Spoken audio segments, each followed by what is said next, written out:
আসসালামু আলাইকুম, welcome back to my channel Sinthia C Corner. তো ফ্রেন্ডস, আজকে অনেক দিন পর আপনাদের জন্য খুবই লোভনীয় এবং আকর্ষণীয় একটা ভিডিও নিয়ে আসলাম। তো এই ভিডিওতে আমি আপনাদের চকলেট ড্রিম কেক বানানোটা দেখাবো। তো প্রথমে একটা টাবের মধ্যে আমি কিছুটা পরিমাণে চকলেট গানাশ দিয়ে নিয়েছি। এটা milk chocolate ganache. Dark chocolate গানাশটা কিন্তু হালকা তেতো হয়ে থাকে, তাই সেটা আমি ড্রিম কেকের ক্ষেত্রে ব্যবহার করিনি, যেহেতু এটাতে অনেকটা পরিমাণে চকলেট যাবে। তো প্রথমে একটা মোটা কেকের লেয়ার আমি এখানে দিয়েছি। এরপরে এখানে আমি দিয়ে দিচ্ছি চকলেট সিরাপ। এখানে আমি গানাশটা হালকা কুসুম গরম পানি ব্যবহার করে এরপরে এই চকলেট সিরাপটা বানিয়ে নিয়েছি।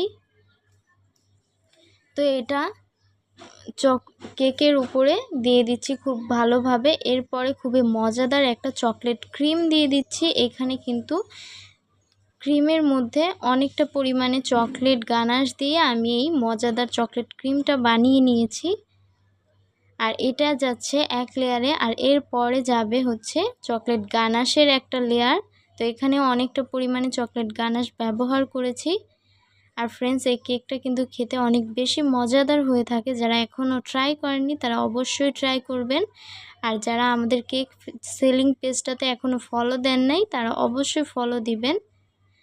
তো এই তো দেখতে পাচ্ছেন, এখানে এবার উপরে আমি চকলেটটা দিয়ে দিচ্ছি, মেল্ট করে উপর দিয়ে দিচ্ছি। এবার এটা চারপাশে ছড়িয়ে দিচ্ছি ভালো মতো করে।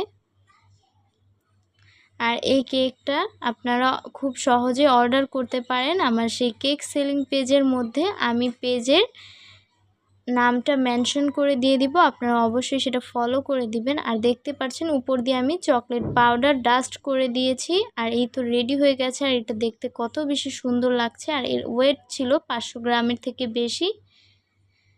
তো আজকের ভিডিও এই পর্যন্তই। আল্লাহ হাফেজ।